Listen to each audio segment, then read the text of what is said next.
Je sais pas pourquoi ça me rend nerveuse de tourner cette vidéo-là. Salut tout le monde! Aujourd'hui, je suis seule dans ma chambre. C'est bizarre, hein? C'est que je voulais vous faire... en fait, vous avez été plusieurs à me demander une vidéo récapitulative, si on veut, de ma première année en tant que maman. Parce que oui, mon papa, il y a eu 1 an. Bref, il y a presque 13 mois déjà. Fait que je peux dire que ça fait officiellement plus d'1 an que je suis maman. C'est encore bizarre à dire, en tout cas. J'ai pas vraiment une recap à faire parce que...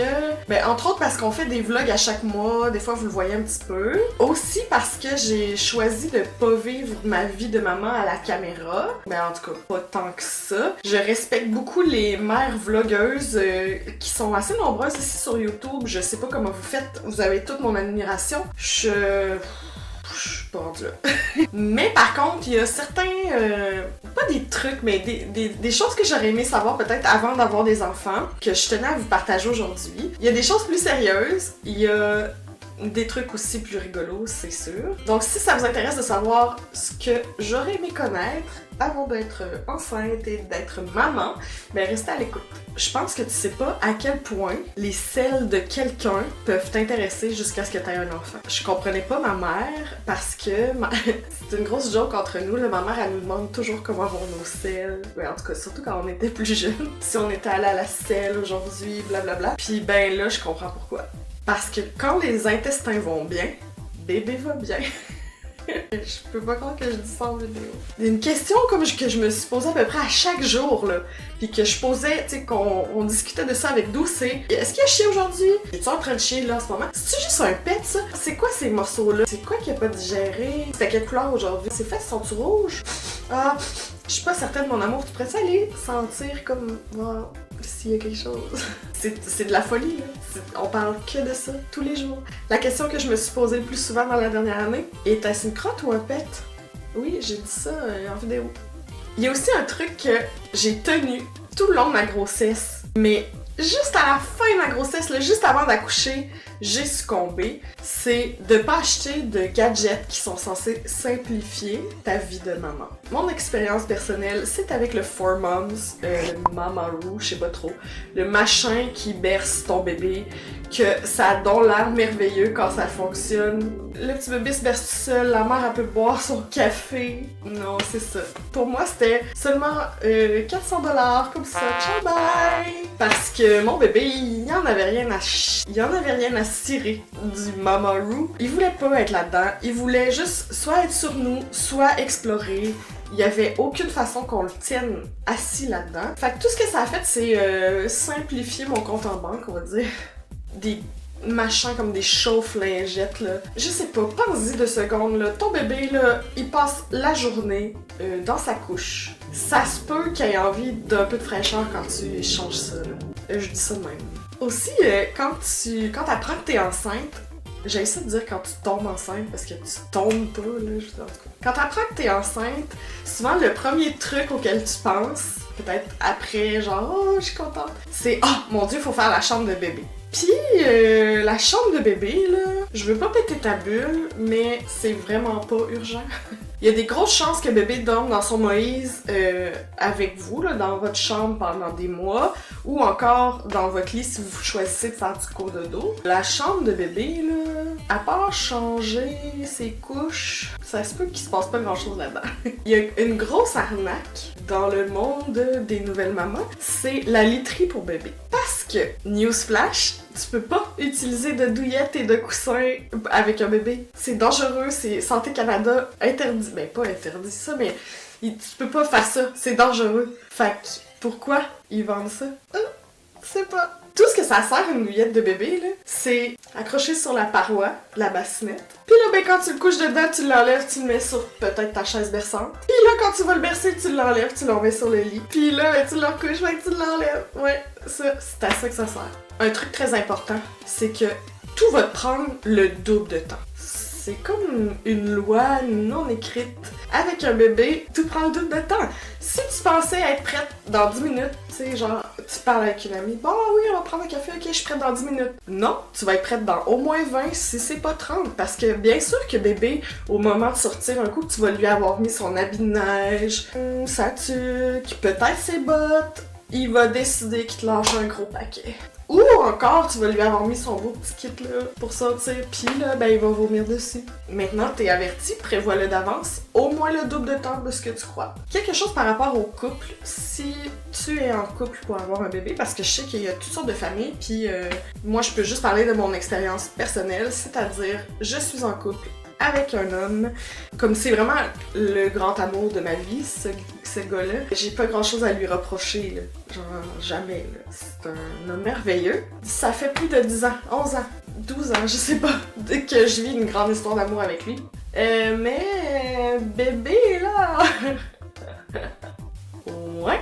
Aussi grande est ton histoire d'amour, aussi complice que vous êtes. Puis nous, je pense que c'est ça, c'est notre complicité qui fait notre force. Mais un bébé, ça vient quand même tester ça, hein. Peu importe, même si c'est un super bon bébé qui dort, c'est sûr que ça va tester ton couple. Toi, tu es toi, élevé comme tu l'as été, avec tes valeurs, avec ton vécu. Et lui ou elle, ou elle, en tout cas, peu importe, a été élevé comme il a été élevé, avec ses valeurs, avec son vécu. Pis, y a des trucs là que t'as pas pu confronter tant que t'as pas eu d'enfant. C'est pas toujours catastrophique, nous on s'en sort plutôt bien, mais ça arrive. C'est normal si t'accumules comme une petite rancœur, c'est normal. Si lui aussi en accumule une, c'est normal. Tout ça, c'est un gros chamboulement là, dans une vie, avoir un bébé. Il y a les hormones qui se mêlent, il y a le manque de sommeil, il y a juste aussi le fait de pas être en contrôle de son horaire. Là. Ça a l'air niaiseux dit comme ça, mais ça fait ça.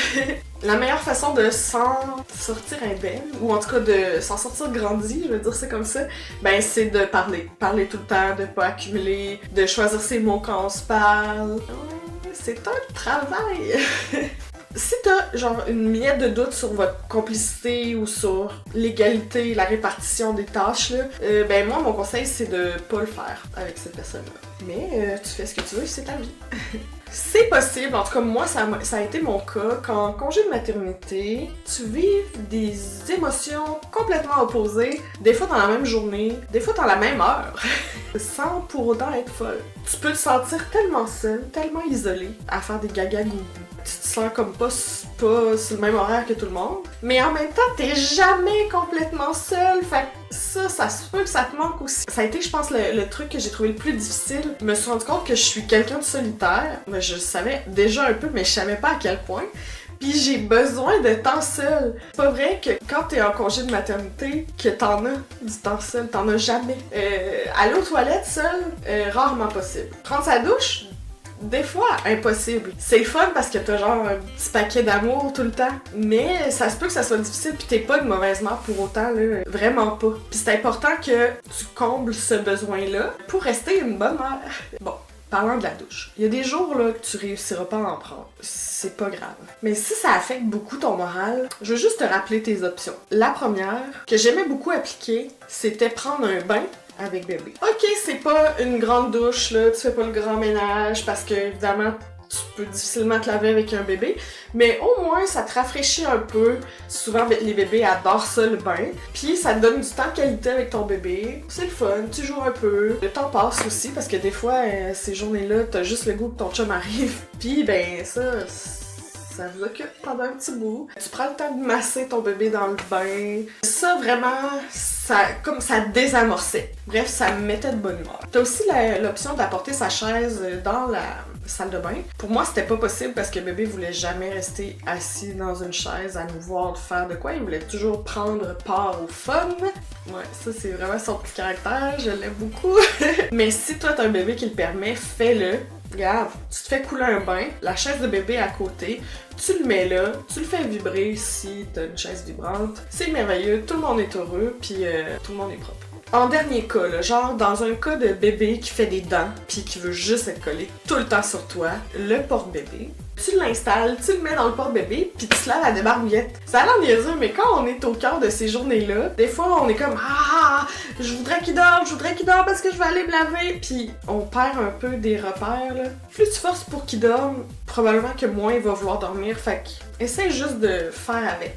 T'as aussi le droit de dire fuck it, je pue pas tant, je me rajoute une couche de déo, puis ça va être ça pour aujourd'hui, puis demain est un autre jour et sera un jour meilleur.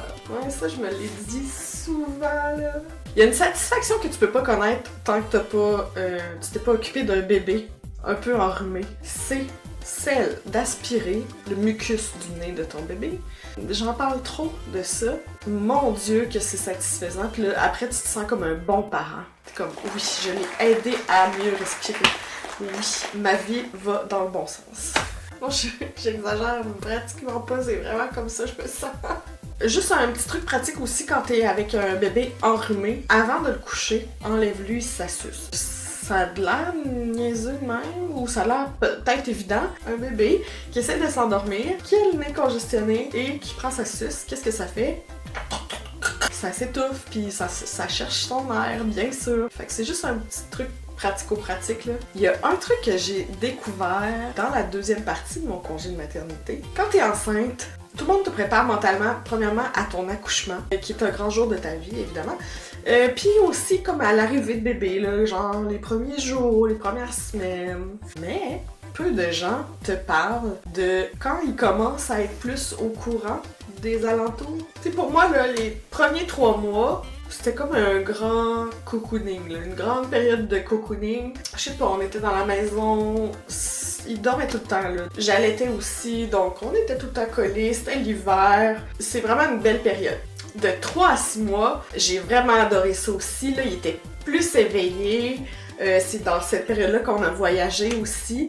Mais il dormait encore super bien. On pouvait juste le déposer sur son tapis d'éveil puis il s'amusait. Mais là, à un moment donné, vient la période du... Ben, ça dépend pour les bébés, là. Pour moi, c'était vers 6 mois. Où est-ce qu'il commence à se déplacer? Tu peux pas, mettons, juste le déposer sur le lit au milieu pendant que tu t'habilles parce que c'est dangereux. Tu peux pas juste le déposer dans le salon pendant que tu plies ton linge. Tu peux, mais il faut tout le temps que t'ailles l'œil dessus parce que, à un moment donné, tu le vois plus. Pour moi, la période qui a été la plus demandante, c'était la période du 6-12 mois. Paul, il voulait être partout à la fois, toujours dans les bras, mais toujours en exploration. Ce qui fait que tout ce que tu pouvais faire, c'est te promener avec lui puis lui montrer des choses tout le temps. Il dormait moins bien aussi, il y a des périodes de régression de sommeil qui sont tout à fait normales. Ouais, cette période-là du 6-12 mois, personne m'en avait parlé. Probablement parce qu'il y a personne qui le vit pareil. Mais pour moi, ça a été vraiment exigeant. Et quand il y a eu 12 mois, il est rentré à la garderie, pas tout à fait à temps plein. Et ce fut salvateur pour notre relation, pour notre famille, parce que je sentais que je réussissais plus à le stimuler autant qu'il en avait besoin. J'aurais voulu me mettre plus en contact avec d'autres bébés, avec d'autres adultes aussi. Donc, depuis qu'il a commencé la garderie, c'est un autre bébé. D'abord, il a acquis plus de... pas d'autonomie, là. Il se fait pas chauffer son lunch, là. Mais il est capable de passer plus de temps tout seul. Je le trouve vraiment plus éveillé. Il dort super bien parce que c'est sûr qu'il se dépense plus, il se promène plus. Il est dans un endroit où est-ce que tout est baby-proof, là. Il peut pas se blesser. Dernier point que je vais aborder. Quand on est maman, souvent on s'abonne à d'autres comptes de réseaux sociaux de maman, ce qui est normal. Je veux pas avoir l'air alarmiste, mais c'est pas bon nécessairement pour la santé mentale. C'est rare qu'on passe beaucoup de temps sur, mettons, notre cellulaire quand notre santé mentale est top shape, pis ça va bien, on est accompli, tu sais. Souvent, c'est parce qu'on a du temps à tuer, on se laisse comme emporter, c'est comme un tourbillon, pis là, tu scrolls, tu regardes des images, c'est un peu comme Pinterest, tu sais. C'est souvent des esthétiques super léchées, c'est super beau, c'est des maisons toutes propres qu'on voit, tu sais, super clean, blanche, lumineuse. La maman qui a l'air tout à fait accomplie, qui boit son café. Tu sais, la poussette à 2000$. Vous le savez, une portion de ma vie, ça se passe sur YouTube, sur Instagram, avec deux filles ordinaires. Puis même moi, qui est au courant de tout ce qu'il y a derrière ça, prendre une photo, faire une vidéo, je peux me laisser emporter là-dedans puis me dire oui, mais ça, ma maison est pas propre demain. Je suis pas genre top comme mère. Mon gars, ben, y a pas un super beau kit là, tout propre. Je fais pas 1001 activités. C'est pervers, les réseaux sociaux. Peut-être que tu m'écoutes parler pis tu te dis, voyons, là, elle exagère, là. Pense un peu à comment tu te sens quand tu regardes ces comptes-là. Souvent, tu te diras pas ça comme ça, genre, oh, wow, sa vie est donc ben parfaite pis la mienne, elle l'est pas. Mais souvent, c'est plus un discours intérieur que t'entends pas nécessairement, mais qui est là. Les journées qui sont plus difficiles, déconnecte. Ou va voir d'autres comptes, mais pas ça. Parce que la vraie vie, si on veut, c'est pas ça. Puis ça a l'air instantané, Instagram, mais non, ça l'est pas. Ces filles-là font ça parfois comme métier, puis c'est bien, j'admire ça, j'admire leur créativité. Sauf que faut pas qu'une mère se compare à ça. Juste pour te dire, là, moi, des photos Instagram, je réussis jamais à en prendre quand je suis avec Paul. C'est impossible. Si on réussit à en mettre une, c'est que ça nous a demandé vraiment du temps dans notre journée. J'espère que je l'ai bien exprimé puis que je froisse personne, là. Mon but, c'est juste de répéter que les réseaux sociaux, c'est pas ça la vraie vie nécessairement. Puis Pinterest, c'est pour s'inspirer et non pour se comparer. Ok. Le truc le plus important là-dedans, là, c'est qu'il y a pas personne qui vit de la même façon. On est tous différents. On a tous des bébés différents. On a des impondérables différents. On a des familles différentes. Tout ce dont je peux témoigner, c'est de mon expérience à moi. Si toi, t'as vécu ça de la même façon, ben, écris-le dans les commentaires. Sinon, ben, partage-nous tes trucs, les choses que t'aurais aimé savoir avant d'être enceinte, avant d'avoir des enfants. Et on va se faire une petite discussion, là, encore une fois, dans les commentaires. C'est cool quand on fait ça. Donc voilà, ça conclut ma vidéo d'aujourd'hui. Si tu crois que ça peut intéresser des gens dans ton entourage, n'hésite pas à la partager. Si t'as des mamans, là, en congé de maternité qui ont l'air de trouver ça dur, partage-leur ça. Ça va peut-être leur faire du bien de voir qu'ils sont pas seuls. Je vous remercie d'avoir regardé la vidéo. On se retrouve la semaine prochaine pour l'horaire régulier avec Vanessa juste ici. Fait que c'est ça, je te dis bye, ciao! C'est juste entre nous, là. Aujourd'hui, si j'ai l'air de ça, c'est que Max est parti avec Paul. Il est parti chez ses parents. J'ai pu avoir du temps, j'ai pu me laver les cheveux, me préparer. Pense pas que j'ai pu faire ça en ayant Paul sur moi ici, là. C'est ça, c'est normal si tu réussis pas à le faire aussi, c'est mon cas la plupart du temps.